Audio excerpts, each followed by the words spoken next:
your honesty shine, shine, shine now.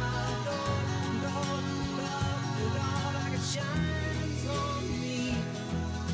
The only living boy in New York. The only living boy in New York.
Like the folks you meet on, like to plant my feet on the Brooklyn Bridge. What a lovely view from heaven looks at you from the Brooklyn Bridge. I love to listen to the wind through her strings, the song that she sings for the town. I love to look up at the clouds in her hair, she's learned to wear like a crown. If you've been a rover, journey's end lies over the Brooklyn Bridge. Don't let no one tell you I've been trying to sell you the Brooklyn Bridge. All the folks in Manhattan are sad, 'cause they look at her and wish they had the good old Brooklyn Bridge.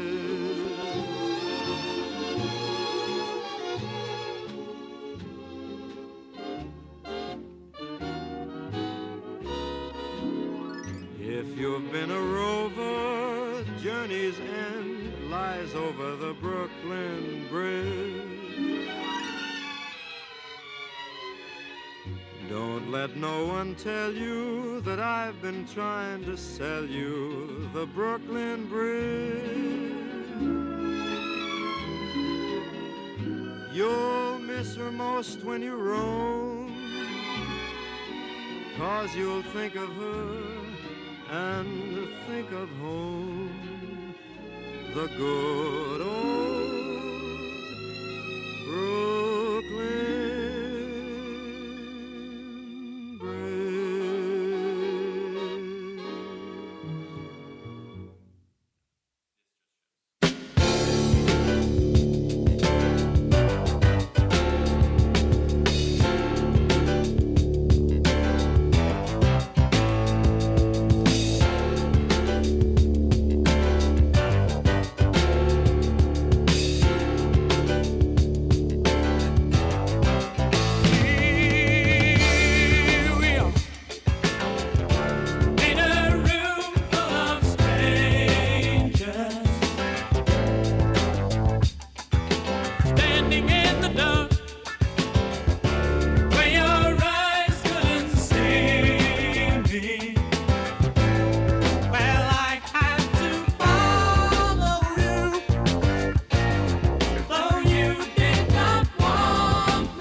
the nights on Broadway, singing them love songs, singing them straight to the heart song, blaming it all on the nights on Broadway, singing them sweet sounds to that crazy, crazy town.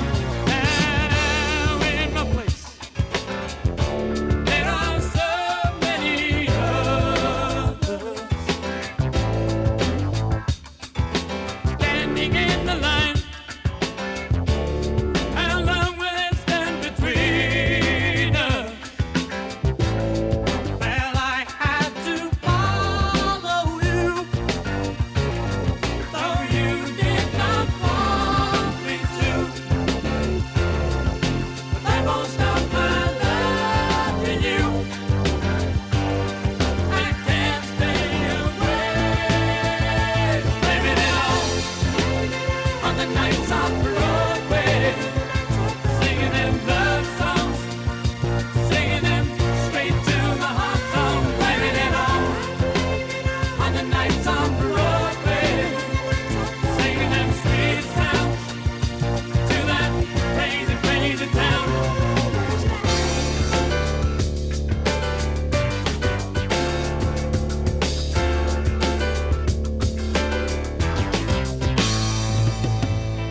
I will wait,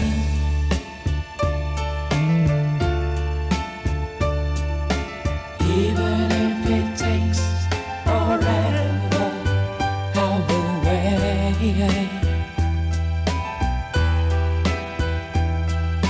even if it takes a lifetime. Somehow I feel inside you never ever left my side.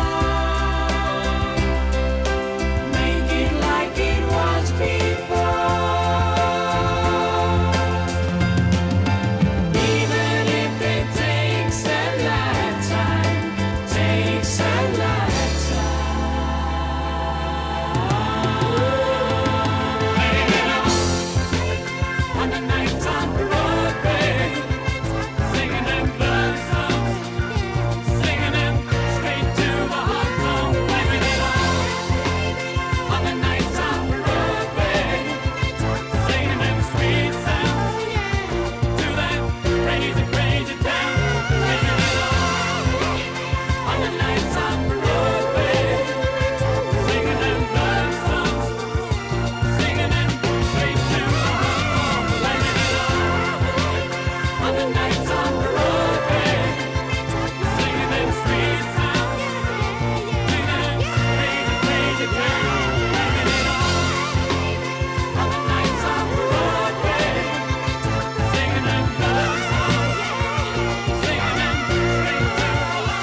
The mama pajama rolled out of bed and she ran to the police station.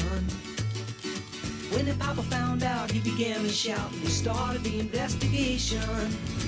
It's against the law. It was against the law. Oh, what the mama saw. It was against the law.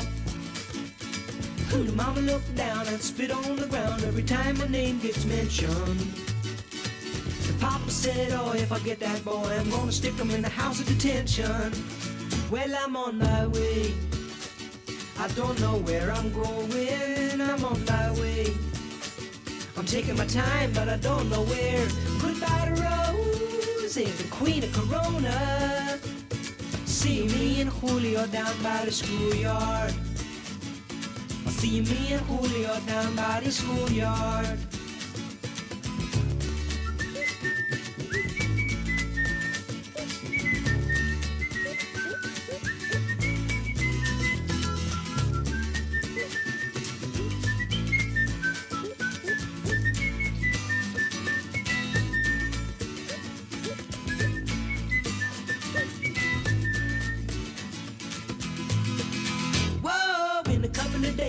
Take me away, but the press let the story leak. Now when the radical priests come to get me released, we is all on the cover of Newsweek. And I'm on my way. I don't know where I'm going. I'm on my way. I'm taking my time, but I don't know where. Goodbye to Rose, the queen of Corona. See me and Julio down by the schoolyard. See me and Julio down by the schoolyard. See me and Julio down by the schoolyard.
line.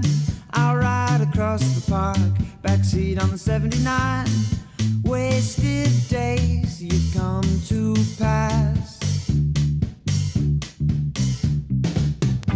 So go, I know you would not stay. It wasn't true, but anyway, pollination get no cat.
morning. Good morning, everybody.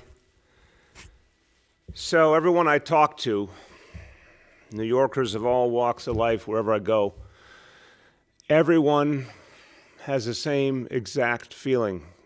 We all want to know, when can we get back to normal? When can we get out of this? When can we start living our lives again?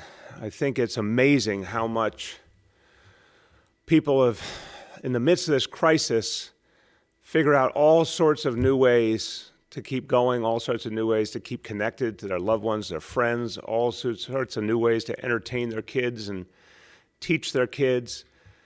You know, folks are staying connected and sort of creating a whole social life.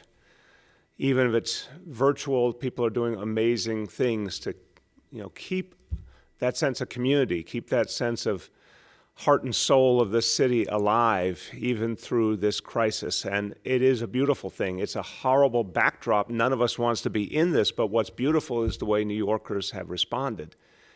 The creativity and the warmth and the kindness and the sense of making something out of nothing, even if we don't have the things we want, still finding a way to keep going and to stay connected and to stay hopeful. So everyone wants our freedom back. We all want our lives back. We all want to experience the things we love about this city. And the question is always when? How quickly can we get there? I feel that too. I want us to get back to normal as quickly as possible, and I'm going to move heaven and earth to get us there. It's my responsibility to, as quickly as possible, take us through those stages. But I want to remind everyone, we got to go through those stages. We got to get out of this stage of widespread transmission of this disease. We've got to get to a much better place to be able to start getting back to normal. And that means sticking with the things we're doing that are working. And I will always say thank you to all of you for what you have done, the way you've adopted shelter in place and social distancing and made it work, made it come alive in probably the hardest place in the whole nation to do it, but you've done it. And it is moving us forward. But we have to be smart about what we do next. To get back to normal, we have to be really smart and careful about how we go through those stages. We have to make sure we move steadily and carefully and don't create a boomerang effect where we go too fast and then the disease reasserts and then we set back the timeline much longer for when we can get back to normal. So I feel what you feel. I miss it too. I want to get us there, but I want to make sure we do it safely. In the meantime, I've talked yesterday about the 4 things we're focused on: making sure people are healthy, safe, have food on the table, have a roof over your head. That's the focus now. Beating back this disease, doing it smart stages till we can get there. Now, to get there, here's the thing, here's the truth. There is no way to get back to normal without a huge amount of testing on a citywide level. Something we have never had, we've never seen since the beginning of this crisis. Now, undoubtedly, we need a lot of help from the federal government to get that done. We are not just sitting back waiting because we've been waiting a long time for that federal help. It still hasn't come. We're taking matters into our own hands more and more. We finally found a way to get a large number of test kits on the open market. We finally found a way to produce our own here in New York City, which is very exciting. We're going to see how far we can take that. But we still need help from the federal government if we're really going to have the testing on the scale necessary to get us to the point where there's many fewer cases of COVID-19, where it becomes a rarity and where we can get back to normal. In the meantime, we're building out testing every day.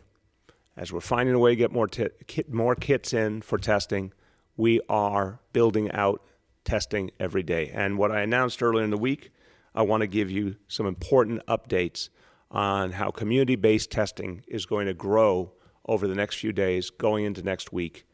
And this will be something you'll see more and more of. But again, this is just a beginning compared to where we need to go, which is very widespread testing so that we can really turn the corner. Now, to really think about what that looks like in the future, imagine that any time we needed to know if someone had this virus or not, at any given moment there was a test available for that person immediately when they needed it, and that we could get a quick response. When someone had the coronavirus and we needed to guarantee they were ready to go back to work, that we could have the test we needed exactly when we needed it and a quick response. That we could use that testing to make sure anyone needed to be quarantined was quarantined right when they needed to be. Imagine that, how different that has been than what we experienced, but testing everywhere all the time. That's where we have to get. But this additional community-based testing is going to help us a lot, because at least in the meantime, we can focus on addressing some of the greatest needs in the city and some of these very painful disparities that have become clearer and clearer in this crisis. Now, to remind you, where did we focus initially? We didn't have enough testing, but the testing we had, what did we do with it? We focused on saving lives, testing for the folks who are most vulnerable, who are literally the patients in the hospitals that the doctors and nurses were most concerned about saving their lives, and the test would tell them what they needed to know. That was job one. Protecting those healthcare workers was the next thing we had to do to keep the hospitals going, to make sure they could serve us, and if they needed to be home, if they needed to be quarantined, that they would be. And of course, our first responders, keeping them healthy, keeping them safe, knowing who could be on the job, who needed to be home, who needed to be given care. That's how we set up with the limited testing we had. Now we're focusing on the groups of people in this city who have been hardest hit by this disease, and in a very, very pinpointed way. So we're talking about folks in some of the lowest income communities in this city, people in communities of color that have borne the brunt of this crisis, immigrant communities, but very targeted to the places we've seen the biggest problems and the individuals who are suffering the most. Obviously, we've said from the beginning, folks who are older and have those pre-existing conditions. Those have been the folks who have been most vulnerable throughout this whole crisis. That's where we want to make sure the testing goes first. So last Sunday, I told you we'd be opening up these community testing sites around the city, all run through our public health system, health and hospitals, and directly serving those hard-hit areas. So today, the first centers open at Gotham Health in East New York and Brooklyn, at Gotham Health at Morrisania in the Bronx, and the Vanderbilt Health Center in Staten Island. These will open today. On Monday, at the Sydenham Health Center in Harlem and Manhattan, at the Queens Hospital Center on Monday as well. Health and Hospitals, Queens Hospital Center in Queens. Those 5 locations, some opening today, some opening Monday. Now, what's the way it's going to work? This is specifically, again, about focusing on people with those pre-existing conditions who are 65 or older and live in those particularly hard-hit areas. So these test sites will be walk-in sites. It will be based on serving people who meet those particular criteria, and we'll get more details out today. The way for people to access that testing is to call 311 so that people going in, we know exactly who needs the test, who meets those criteria, comes from the community. We can tell them when to come in. There will be initially 2,400 tests per week across those sites, but that's going to ramp up quickly. I want to see that number double quickly. And that will depend, of course, on getting the test kits in that we expect momentarily. But once they're in, that will give us that supply. And the PPEs, and this has always been a bit of a struggle, to say the least. We're looking better for next week, but we have to make sure we have everything we need, and, of course, the personnel as well. So those are the things we needed to put together, but I'm feeling more confident today than even a few days ago that those pieces are all going to come together, that testing capacity will be up and running for those communities. As I said, some opening today, some opening Monday, and then we're going to ramp that number up as rapidly as possible. We want to reach everyone we can reach to keep people safe. That's the bottom line, and to particularly keep those safe who are most vulnerable. We're going to accompany that with information and education because the test is important, to say the least, but people need to know what to do with the results. And I want to remind all New Yorkers, if you test negative today, it does not mean you're out of the woods for good, and you still have to be very, very careful and cautious, particularly if you're one of those folks who's most vulnerable. It does not mean a negative test today is an all clear for the weeks ahead. It's not. Got to still be very careful.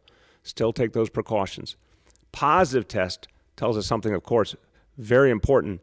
And for folks who are vulnerable, that's a very tough moment when they get that positive, but it tells us immediately what we need to do to help them.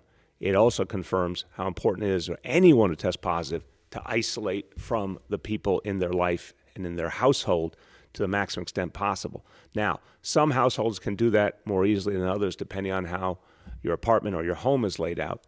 There are a lot of people in this city who don't have a hell of a lot of choice because they're in a very, very tight circumstance in their home or their apartment.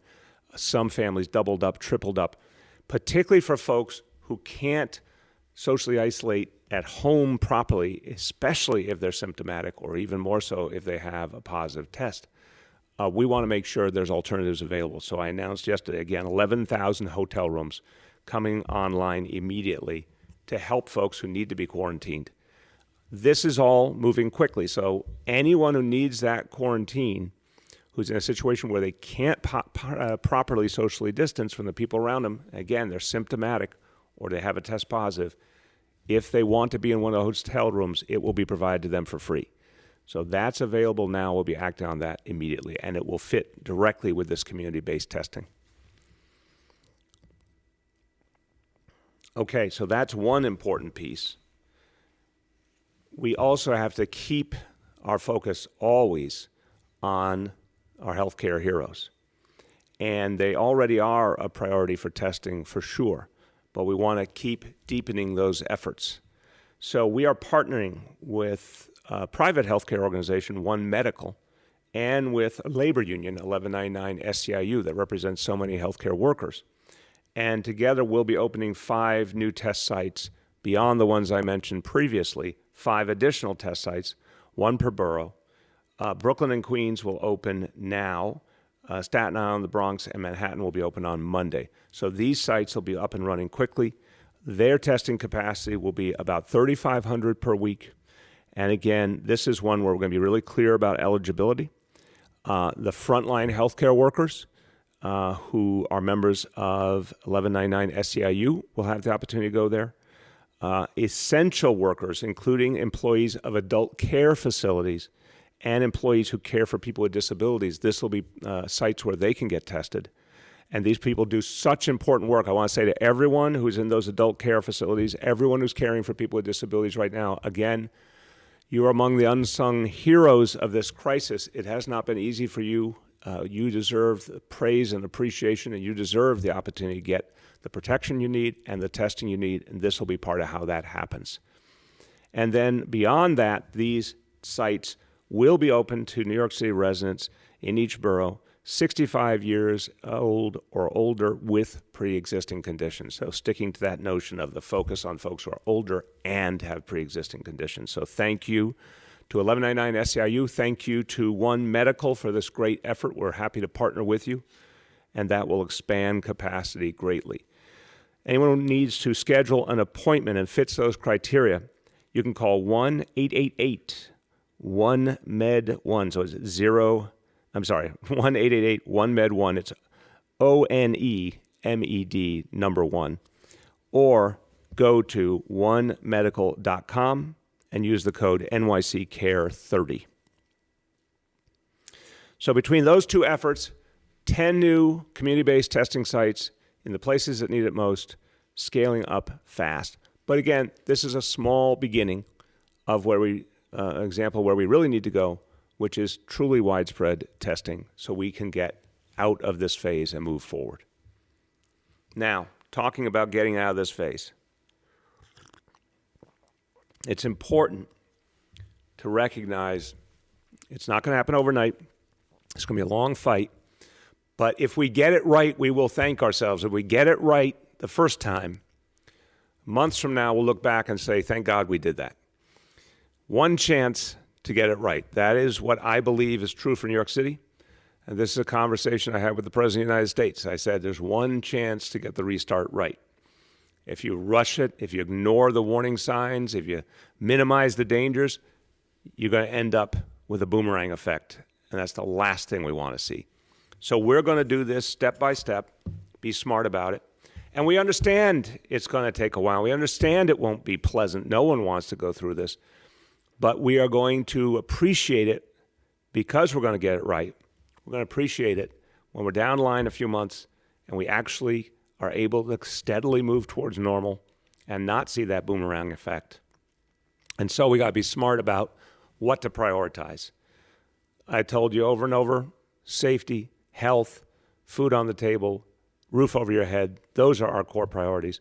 And we think about what we're going to allow and not allow going forward, it fits those priorities exactly. So one of the things we think about that we love about this city, but doesn't fit those priorities, to be honest with you, is a lot of the special events. We look forward to them all year. The parades, the street fairs, the concerts, the festivals. It's a lot of what makes New York, New York. It's a lot of what we cherish. Literally, we look forward to it 12 months a year until that day comes. We love those events, but what do we know about those events? It inherently means large numbers of people crowded together in a pretty small space. That's New York City. That's who we are. But guess what? That goes against everything that we need to do to fight back the coronavirus. So we have to be smart. We love those things. We'll miss them when we don't have them, but they will be back. They will be back. And by knowing when it's time to temporarily let them go so we can get to a greater goal, we're going to actually look back and say that was the smart thing to do. So right now, events in this city that had been permitted by our city government through April, those were already canceled. And we missed those already. But now it is time to be clear that non-essential city-permitted events for May need to be canceled as well. Not happy to tell you that, but I want to tell you the honest truth. It is the smart thing to do to protect the health and safety of New Yorkers.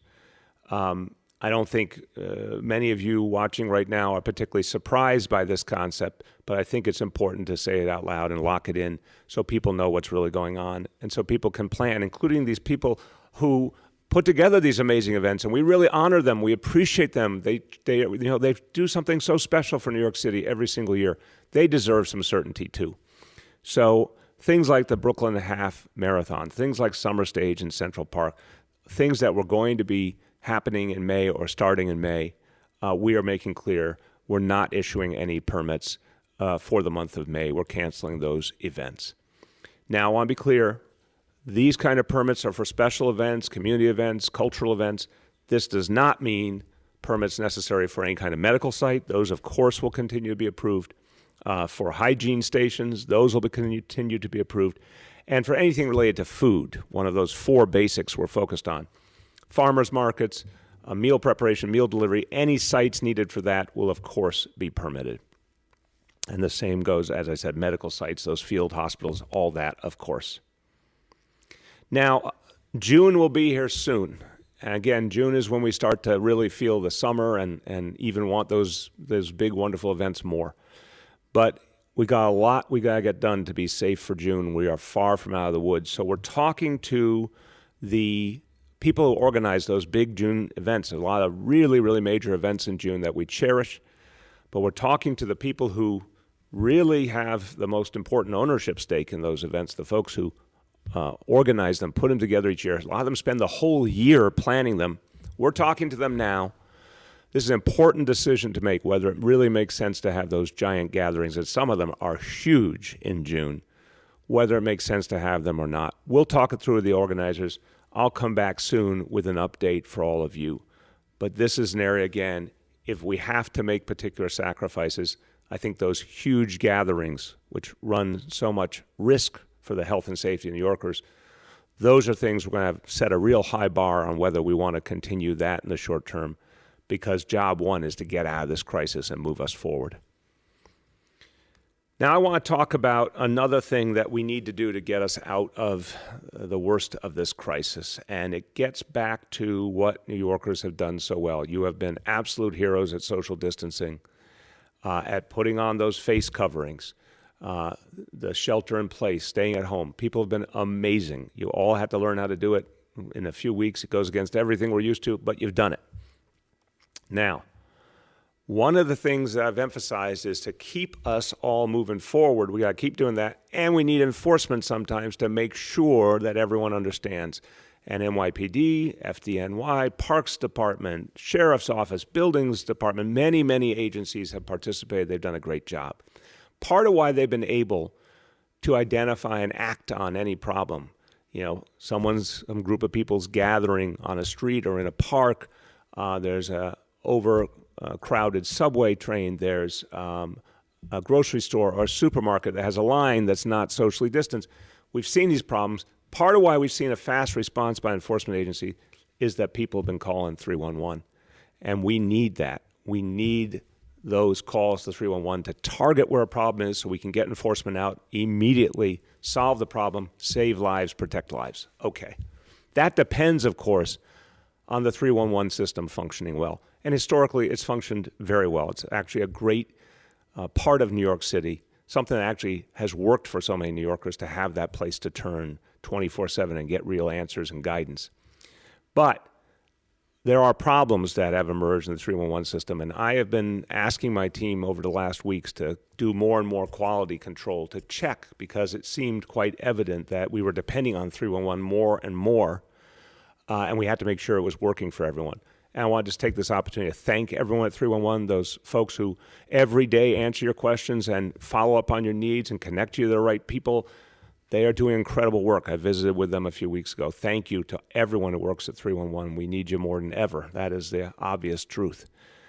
But there are real questions about whether people can get through the right way, get the information they need in this crisis we're in.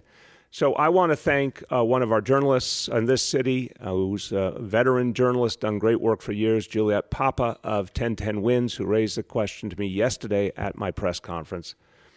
And I want to say, today I'm praising Juliet, but I want to say to all journalists out there, anytime you raise these concerns, I want to make a point to say thank you. Several journalists raised to me a similar issue. This was related to food, both what Juliet raised and some of our other colleagues raised about food deliveries not happening at Independence Plaza. That issue got addressed quickly, but I'm very appreciative that it was raised. This is, the free press at its best, seeing things that need to be addressed, raising them so they can get fixed. So, Juliet, special thanks to you, because you did the smart thing and you tested the 311 system yourself, and you found it was not providing the service that was needed for someone who was hungry, that I said has to be the standard. A New Yorker's hungry, they need food, they call. If they're the kind of person who's vulnerable, who can't get out of the house, a senior can't get out of the house, a disabled person, they need a delivery. We need to make that delivery happen quickly, or we need to help get them connected to a local food pantry or soup kitchen who can get them food quickly. Whatever it takes, we need a system that works and works every time. So as a result of Juliet's call, some important work was done yesterday. And I want to give a special thank you to Commissioner Jesse Tisch, who is our information technology leader in this administration. She did some great work helping to address these issues, along with Deputy Mayor Laura Anglin. Thank you to both of you. So here's the deal. 311 calls have grown exponentially during this crisis. Before, so go back till February, typically 311 got something like 55,000 calls a day. The peak in April was 200,000 calls in a single day. So to be able to address this level of demand, we're taking some immediate steps, literally since yesterday morning. One, more and more we're going to prioritize for 311 that it be about the response to the coronavirus. There are a lot of other things that people turn to 311 for. We're going to more and more encourage people to go online and get that information or use the 311 app. That's where we want to try and get people who have non-COVID-19 concerns more and more. But what we're doing specifically at 311 for folks who call in, and remember, a lot of folks are going to use the phone. The go-to for a lot of people will be the phone, particularly for seniors. We want, if you need food, you get an immediate response. Not be put on hold for 10 minutes. You get an immediate response. You get immediate clarity about when food will start to arrive. So that's going to be the standard going forward at 311. If you're calling about food, you go to the front of the line, you get an immediate response from a human being. We also want to make sure that things that are absolutely crucial, like calling in those social distance violations, those must go to 311. Or if someone can report it online, that's even better, faster. You can go to nyc.gov, and now you can send a photo directly. If you see a social distancing violation, take a photo, text it to 311-692. So again, just take that photo, text it to 311-692 or through the 311 app. All we need is the photo and the specific location. Just put the address down and we're good to go, and enforcement will happen right away. And then to keep 311 keeping up, to make sure to keep up with this demand, and particularly the COVID-related issues, we're going to hire 120 more staff for 311 immediately. So again, anyone who's got any concern related to the coronavirus, if you can go online to nyc.gov or use the app, that's ideal. But if you need to call 311, of course, the priority will be on 311 for coronavirus calls. The non-COVID calls, if you do need to call 311, if that's the only way that you can communicate and you have a real concern, even if it's not related to coronavirus, please, whenever possible, try and do that later on in the evening or on a weekend when it's a little slower. That would be really helpful if you can do that. So you're going to see a much stronger capacity at 311 immediately, because I am 100% clear with all of my colleagues in city government. Those four basics: keeping people healthy, keeping them safe, making sure there's food on people's table, making sure there's a roof over their head. That's what we're doing. That's how we're going to handle this crisis. The food part, we cannot miss on. If someone needs a meal, they need it right away. We've got to make sure that happens. Now, want to do the part of the report, the update each day that is in many ways the foundation of everything we'll do going forward, which is tracking our progress and what's going to help us on the pathway to getting back to normal. We have a high bar. We have a high bar here because we have to make sure we get it right. So we'll look at our indicators today. And the first one, again, is the daily number of people admitted to hospitals for suspected COVID-19 cases. And that number went down, thankfully. Again, 2-day lag in the data. So from April 14th, 386 to April 15th, 329. That's very good. The daily number of people in ICUs across our public hospitals for suspected COVID-19, that number went down as well. From 887 to 874, also moving in the right direction. Now, percentage of people tested positive for COVID-19. Citywide, the number went down from 55% to 46%. The only indicator went in the wrong direction, and only by a little bit, was the public health lab testing went up from 78% to 82%. Look, this was a good day, definite movement in the right direction, not a perfect day yet. We want to have those really clear, positive days, good days, moving in the same direction over the course of 10 days to 2 weeks to start to then talk about the next steps we can take. But this is progress nonetheless. It all goes back to what all of you are doing, and this is clearly a better set of indicators than what we saw over the last couple of days. So definite progress, and thanks to all of you for what you're doing.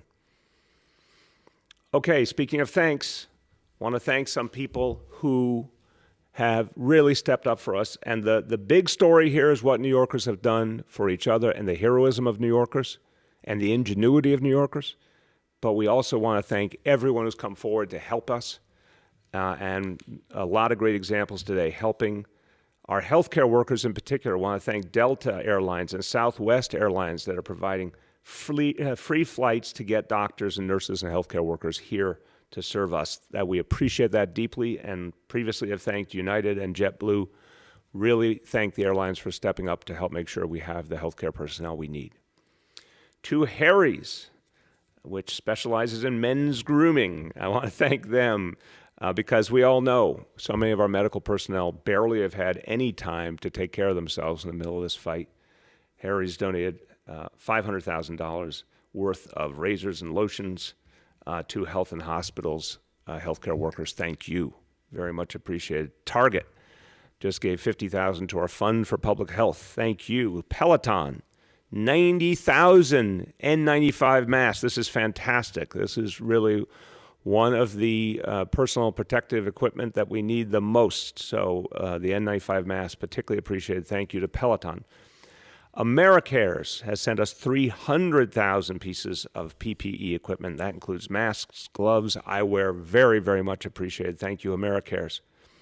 Now, focusing on our students, our young people, In Motion Entertainment, donating 6,400 pairs of headphones to students in homeless shelters and temporary housing to help them really do well with remote learning. That's very much appreciated. And now, many, many good examples today. Here's the biggest, and this one's really fantastic. I want to thank the Open Society Foundations. They are working literally all over the world to address COVID-19, and I want to really appreciate the Open Society Foundations. They're so often looking to how to help people where they're not getting the help they deserve and need, and they're oftentimes there even before governments are there, and protecting people and uplifting people that others don't. So I'm so appreciative. $35 million flowing through the city of New York to help people in need. $20 million for the Immigrant Emergency Relief Fund, and that will work through our mayor's fund. That is to help immigrants who are bearing the brunt of this crisis in so many ways. And that includes those immigrants who will not be getting any of that federal relief. And we have to be clear, they're our neighbors, they're our fellow New Yorkers, they're part of our communities, but they are not being included in a lot of those important relief programs. I am so thankful for those relief programs to help everyday working people. We need them. But there's a lot of people who are working people but happen to be undocumented who've been left out. This money will help them to have the basics for their families and keep going through this. And $15 million for our Fund for Public Schools for online learning and to help provide support and care for the children of essential workers. That's fantastic. That's going to help us a lot. Deep and profound thanks to George Soros for his kindness and generosity, and everyone at the Open Society Foundations who made this happen. And a special thank you to a dear friend of mine, Patrick Gaspard, who runs the Open Society Foundations. Patrick used to work right here in this building. We worked here together during the administration of Mayor Dinkins, and loves the city he grew up in deeply and has really come through for us. So to my old friend Patrick Gaspard, thank you, brother. This is tremendously helpful, and it's going to help so many New Yorkers. So that shows you that a lot of people are stepping up. And that shows you that people see New Yorkers fighting back. They see New Yorkers helping each other. They see the amazing, heroic healthcare workers, first responders. We see the world stirred by what New Yorkers are doing. And the fact that folks are coming to the rescue in so many ways is because they see what New Yorkers are doing and they're moved by it. They're inspired by it. They're touched by it. We need our leaders in Washington to feel that same feeling. They're the missing piece here. Look, the federal government has been the elephant in the room in this entire crisis. We needed the testing, it wasn't there. We still need it, it's still not here. But the federal government has a chance to get it right, and they could get it right literally today. So I'm appealing directly to President Trump and to Senate Leader McConnell. Here's a chance to do something heroic. Here's a chance to be as good as New Yorkers. And particularly in the case of President Trump, here's a chance to step up for your hometown. Look, all of you like to praise our healthcare workers and our first responders, all the leaders in Washington.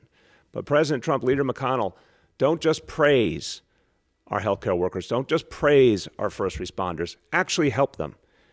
There is right now an opportunity. Negotiations happening right now in Washington on what's being called Stimulus 3.5. With literally the stroke of a pen, you can ensure that our healthcare workers, our first responders, all the public servants of the city have the security of knowing that their work can continue, that New York City will be able to provide the basic services necessary to help us out of this crisis and to help us towards recovery. Anyone who wants to see a recovery, anyone who wants to see the economy restart, needs to understand that the American economy does not restart without the nation's largest city, without the economic center of this country. This is one of the great economic engines of America right here. So morally, Mr. President, morally, Mr. Leader, you should want to make sure that that stimulus 3.5 includes the money to make New York City whole, New York State whole, all cities and states whole that have lost billions upon billions of dollars in revenue and will never get it back and won't be able to fund basic services without it. You should want to do it because it's the right thing to do. But if you need a pragmatic reason, you will not be able to restart your economy, our economy, unless you get this right. This could happen today, literally today. So, look, I've asked and I've asked nicely. Mr. President, your hometown needs you. Leader McConnell, your nation needs you. Let's get this right now. Everyone knows, right now, you two could get it done. And Mr. President, I dare say, if you were to say out loud, we need stimulus 3.5, and we need to make sure that all cities and states are made whole, that their lost revenue is replaced by the federal government, if you said it out loud, I guarantee you the Republican Senate would go along. So it's time to say it out loud. With that, everyone, let me turn to a few words in Spanish before we turn to questions from our colleagues in the media. Sé que todos los neoyorquinos quieren volver a la normalidad. Gracias por los sacrificios que han hecho. Pero la única forma de vencer a este virus es con exámenes a gran escala. Estamos aumentando los exámenes lo más rápido posible y necesitamos que el gobierno federal ayude a la ciudad más grande del país. Okay, we will now turn to media questions, and please let me know the name and the outlet of each journalist. We'll now begin our Q&A. As a reminder, we have Dr. Barbeau and Dr. Katz also available to answer questions. Speak up a little more.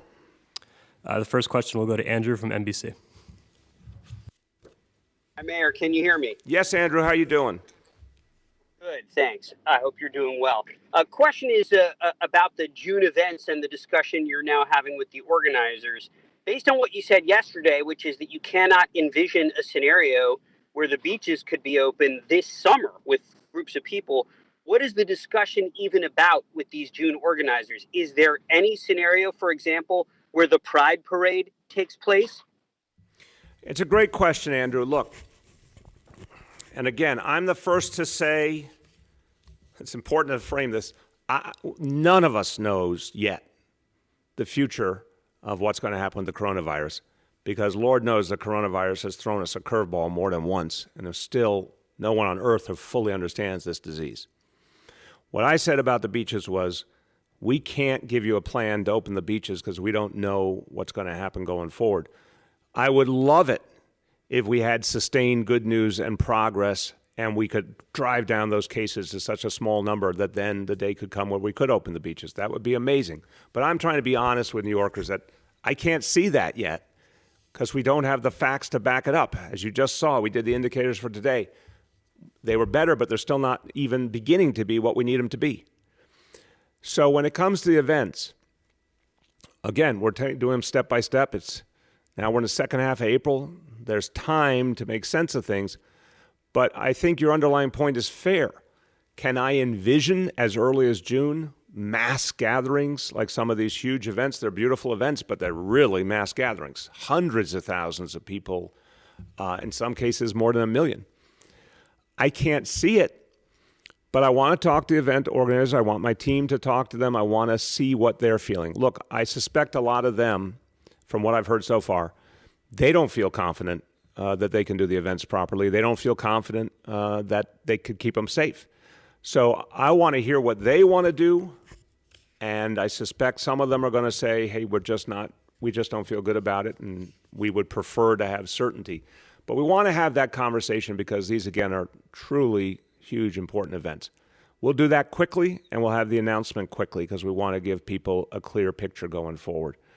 But I think this is the thinking we're going to have to do from this point on is what what kind of decisions do we have to make when to stay ahead of things, but to always focus on this number one truth. We got to get it right. We got one chance. We cannot allow the disease to boomerang back. So I don't see it for June, but we're going to have the conversation carefully and then have an announcement real soon. The next question is Juliet from 1010 Wins. Yeah, hi, good morning, Mr. Mayor. Good morning, Juliet.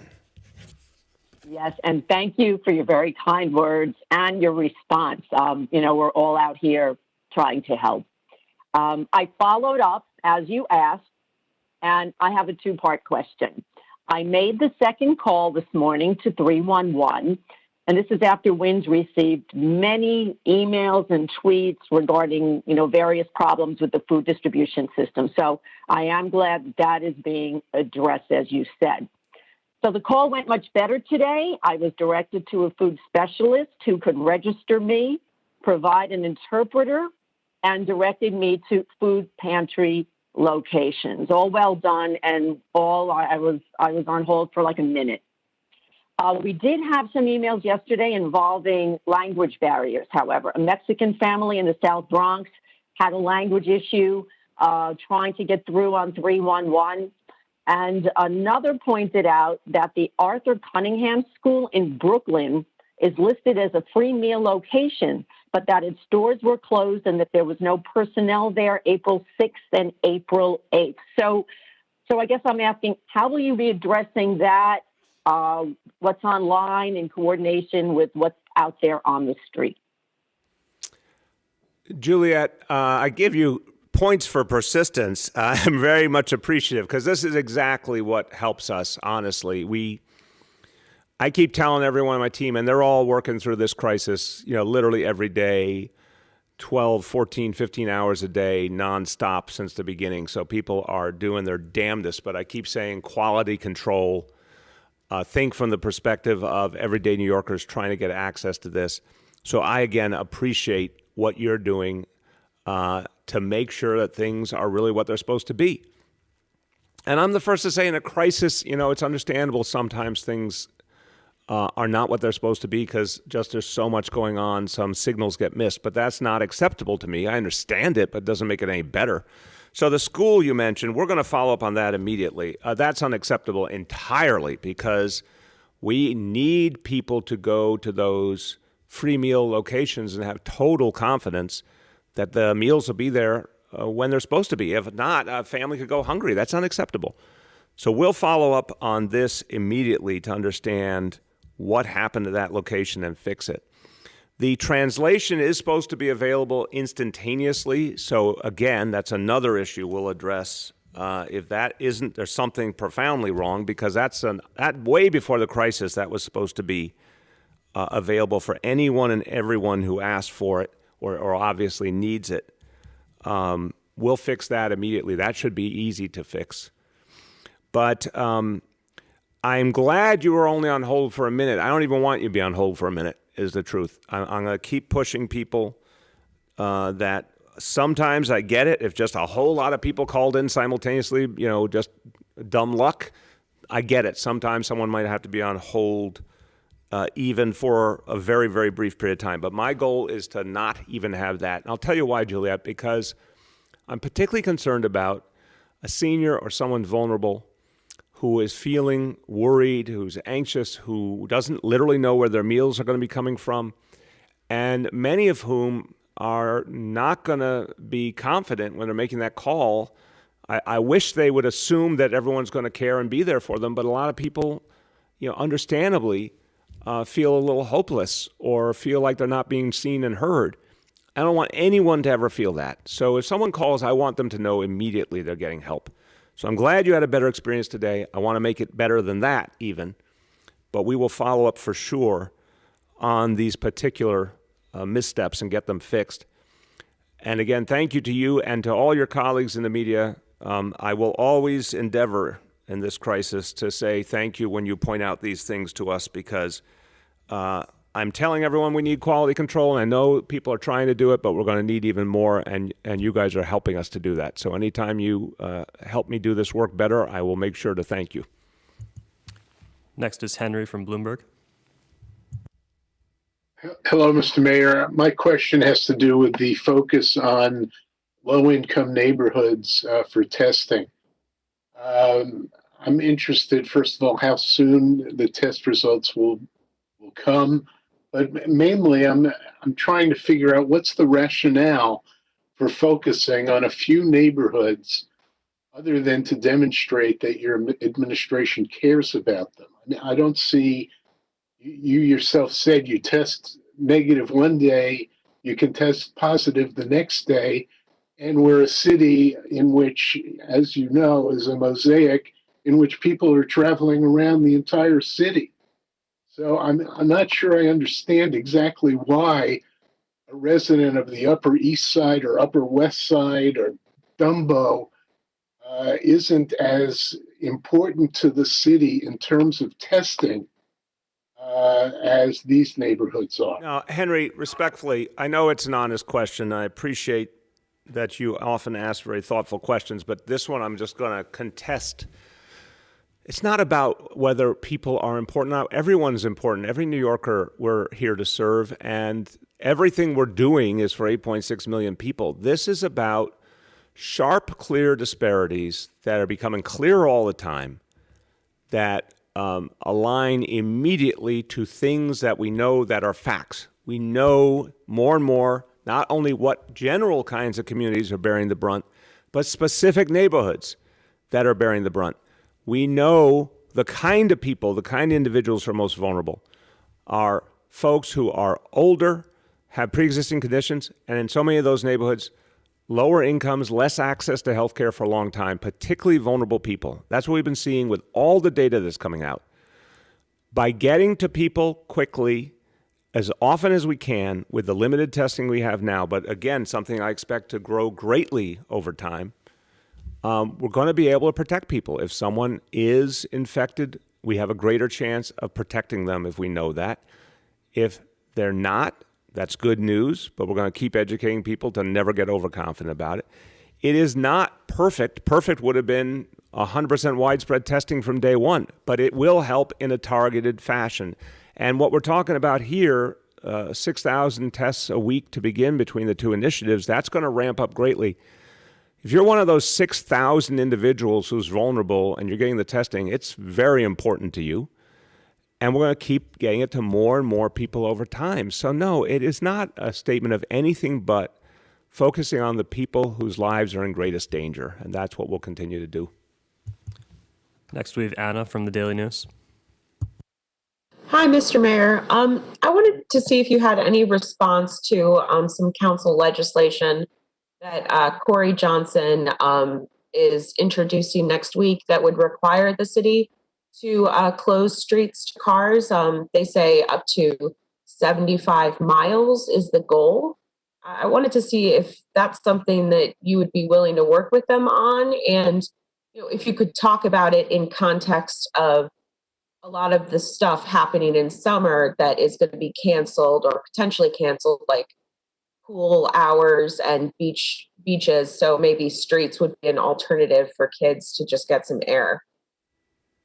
Yeah, Anna, I'm always ready to talk with the council, with Speaker Johnson and the council about any idea they have. Over these last years, there's been a real partnership and a lot of good work together, and we've always been able to resolve issues positively.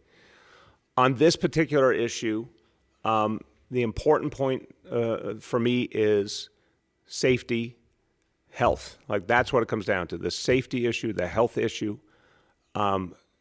Whatever we do, is it helping us to turn the corner on this crisis? Is it keeping New Yorkers safe? The proposal, I haven't seen the details. I look forward to seeing the details. But the proposal, I think, builds on some of the notions we've seen in other parts of the country. But again, we talked about Oakland the other day, very, very different realities. And plans that would not work here if adopted the way they were in other places. So I want to make sure that anything we do with our streets keeps in mind the following, that we do not put any New Yorkers in danger. We do not create a situation where people think they can walk in the middle of a street, but in fact, there's still vehicles there. We do not create a situation where emergency vehicles and crucial deliveries can't get through. We do not create a situation where we need to use enforcement personnel we still don't have enough of, drawing them off of other things that are crucial. These are my concerns. We're going to look at how everything evolves. Maybe the situation opens up over time and we have other options. So I'm going to hold a high bar for that, but we look forward to a real conversation with the council. Next is Marcia from CBS. Morning, Mr. Mayor. How are you doing today? Good, Marcia. How are you?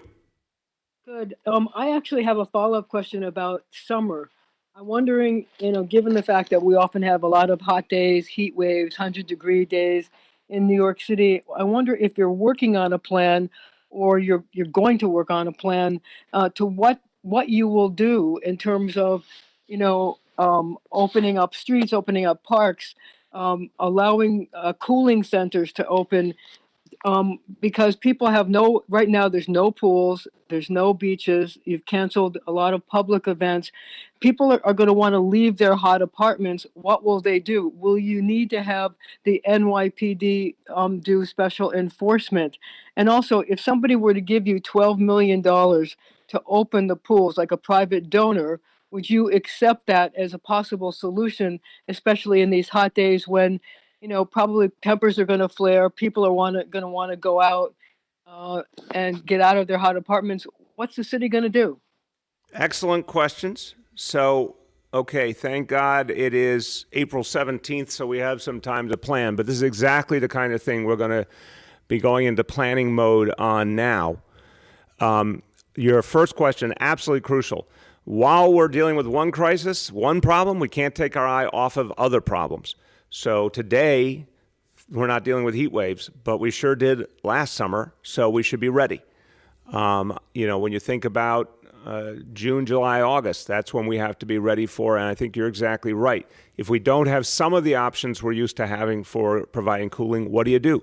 And I think what will be important in the discussion with our healthcare leadership is how do you balance the factors? If we're at that point where we still need to practice social distancing, you could, in principle, have a cooling center, for example, where folks could go to get cool, but with clear social distancing rules. Now, the pools are hard, and this is something we're grappling with. We did not put the pools in the budget at this point because of everything, because we have taken a huge hit on revenue, and we just don't have the money to spend. But also because if there's something that defines people getting together in a small space, it's lots and lots of. I've been to the pools in summer. Last summer, I visited a number of the public pools. I mean, there's a huge number of people crammed together. There's locker rooms. There's lines. It's everything you don't want if you're trying to still use a strategy of shelter in place and social distancing. So the pools didn't make sense for a variety of reasons. It's not just if a donor came along. We would be very grateful for anyone who wanted to help us out. But the pools, until we are in a much better situation health and safety-wise with this disease, the pools present immediate challenges. But I think your bigger point is an excellent one. We have to have a plan to prepare for the potential of a hot summer and make sure we can keep people safe in that vein. We will for sure, and we'll publish it when we have it. But it'll be a different kind of plan than what we've had in the past. Next, we have Julia from the Post. Hey, Mr. Mayor, good morning.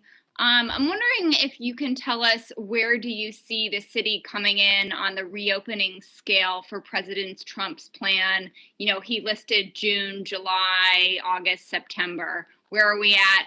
And then I just wondered if you could respond to former Parks Commissioner Adrian Benepe, who said that if you close pools, city kids, largely minority kids who don't know how to swim, are going to get relief in the city rivers and park ponds and lakes and drowned. Yeah, I just fundamentally disagree with him. We've seen already New Yorkers of all ages adapt to this really, really tough crisis. And we have to protect people. And we cannot set up a situation where we gather large numbers of people together and then exacerbate the coronavirus crisis again. We're going to make sure that whatever we face up ahead, there's going to be a lot of enforcement out there. a lot to protect people. But no, we do not see, and we've never seen, our young people swimming in city rivers in large numbers. I don't buy that. I think it's right to say whatever we do, we have to be careful. Yes, we need enforcement. Yes. But no, you cannot say, let's do something that's going to exacerbate the coronavirus crisis and put people's health and safety in danger because we fear some other outcome. No, let's do the smart thing and then make the adjustments we need to keep people safe. That's to that point. To the point about where we are on the spectrum, we're obviously different from many other places, Julia. We have to be smart and careful. We have borne the brunt. We've been the epicenter. We're the most densely populated city in the country. We have special challenges here. We're going to be careful. We're going to be smart. So I think, the plans that have been put forward so far, very broad, obviously. It's clear that we're going to take this slowly and carefully. And we need our indicators. One of the things we have, which I actually think predated some of what the president's put forward, is we put out very clear indicators that we've said have to move in the same direction for 10 days to 2 weeks to even begin to start trying to relax some of the standards, and then to do that to see if it's working. Well, keep watching those indicators. It has to keep working. So no, I think we're going to be slow and careful. Other places may feel they can forge ahead, and they better be right if they do that. They better make sure they know what they're doing and they're doing it right, and they better be watching their indicators carefully. We're going to make sure we prove that we're getting out of the woods before we take some of those steps. Last question for today goes to Katie from the Wall Street Journal. Hey, Mr. Mayor and everyone on the call. I wanted to ask, it's a two-parter. I'll be quick, though. The first is the city's health and hospitals announced today that 26 of their employees working in city hospitals died, but they haven't released where they were working or who they were. And I'm curious why there is this sort of lack of information being shared. And the second is, and it's bouncing off Julia's question, do you really think that you can responsibly say that people won't go in the ocean when it's 95 degrees if there's no lifeguards? They go in unguarded beaches even when there isn't a global pandemic. So do you have a plan to expedite this plan? Will you expedite the release of this plan? Because you have a lot of worried people about what's going to happen at the city's beaches this summer. Thank you. Yeah, so wait, Katie, on the second part, I'm going to speak to that. But the first part again, I'm sorry, I was distracted for a moment on, did you have that or you wanted just to repeat it? Oh, which one do you need me to repeat? I'm sorry. Part of your question. First is health and hospitals. 26 employees. It was announced that they died. They won't release where they worked or who they were. I want to know why this data isn't being released. And the second is about safety in beaches. On the, yes, I look, again, in the middle of a crisis, the first thing has been saving lives and, making sure we were doing all we could to protect people. And I remind you, as recently as Sunday, April 5th, we expected to be going into a huge upsurge, and that's where all energy was going to make sure the hospital beds, the equipment, the doctors and nurses were ready.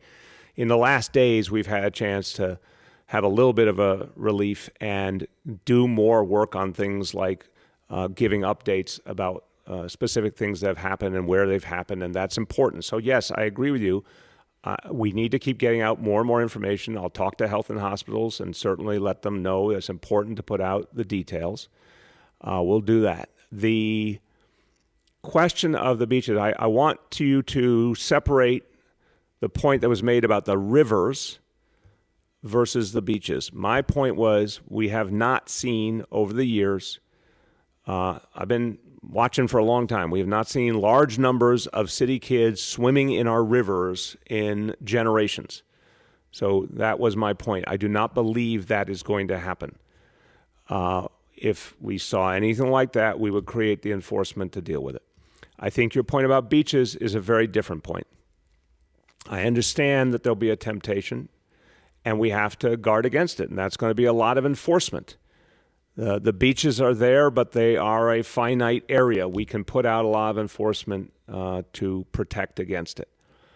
But again, when you think about not doing something that makes the crisis worse, this is the bottom line. The pools, I don't even think I have to lay it out to people. I think people are smart. lines of people to go into the pool, then they go into the locker room in the pool, which is a small area, then they go into the pool, which is a small area. You could attempt to do that with social distancing. Good luck to you. I think you'd have a very, very tough experience. And we don't have the money for it. The beaches are big open spaces, that's true. But big open spaces historically where a huge number of people gather. And we are not in a position to do that yet. Now, simply making sure the opposite problem doesn't happen, that people go there of their own volition and they're hot and they want to go in the water and it becomes dangerous, we have to guard against that. We will have a plan to guard against that. And we will have a plan to deal with heat waves. But we're not going to exacerbate the crisis before us because this is what's killing people right now. This is what's putting people in danger right now. And if we don't turn the corner, we'll be in this state for a long time. So I'm not going to say yes to something that I think will make the situation worse. But we will protect people. If we have to come up with new ways to do it, of course we will. Any more? We have time for one more. We'll do Jeff Mays from the New York Times. Good morning, Mr. Mayor. I wanted to ask you about some of the budget cuts. There's been some concern about how the cuts affect young people, specifically lower income young people. And you've already been asked some of these questions about the pools and some of the other programs. But do you have any sort of plan to mitigate that specifically for young people and lower income young people, the impact of some of these programs not being available this summer? Yeah, Jeff, what we are working on now is, different scenarios. We just could not, both because of the financial crisis we're in, but also just because it was so unclear what would be possible this summer. We couldn't move ahead spending a lot of money when we're still at a point where literally no one's supposed to be traveling around who's non-essential, no one's supposed to be gathering. It just didn't make sense. We're going to have ready a variety of options. Department of Education is working on this right now. If we're in a very tough situation like we're in now, what would we do to continue distance learning and to do things to engage young people from home over the summer? If the situation improves, what are our options? That's being planned out right now. But the traditional summer programming it was not possible to approve it in this atmosphere. Again, I think our path out of this crisis will take time. So we'll do everything we can possibly do online and giving kids options they can use from their home. And then if we see, a real break in the clouds, if we see real sustained progress, actual indicators that are factual telling us we can start to turn the corner, then we'll do that carefully, slowly. We'll keep watching those indicators. That might open up the possibility of doing some things differently. Even as I said with the beaches, I'm saying right now we're not going to be in a position to open them next month when they would normally open. Let's imagine a scenario where we had absolute proof that we had turned the corner, where there's very few cases anymore. There's strong containment. That's a scenario where you could talk again about opening beaches and other activities for young people. So we'll have different scenarios ready, but the physical ones, the ones where people gather together in large numbers, those just can't be approved until we see constant progress. We'll have Plan A and Plan B ready for sure. Okay, everyone, thank you. And just, remembering that we know that what we've been doing is helping us towards that day. We want to get back to normal. Stick to the plan because it's working. We're working every day to get that testing we need. Again, we need the federal government to come forward, especially with that stimulus support. That's going to be absolutely crucial to getting back to normal. Think of it this way. New Yorkers, every one of you are doing what you're supposed to do. Our healthcare workers are doing what they're supposed to do. Our first responders are doing what they're supposed to do. So many people are stepping up. Washington needs to step up. Make us whole financially so we can survive, so we can provide basic services. Help us help ourselves with testing, and that's the pathway to getting back to normal. It won't be easy, but we will get there together. Thank you.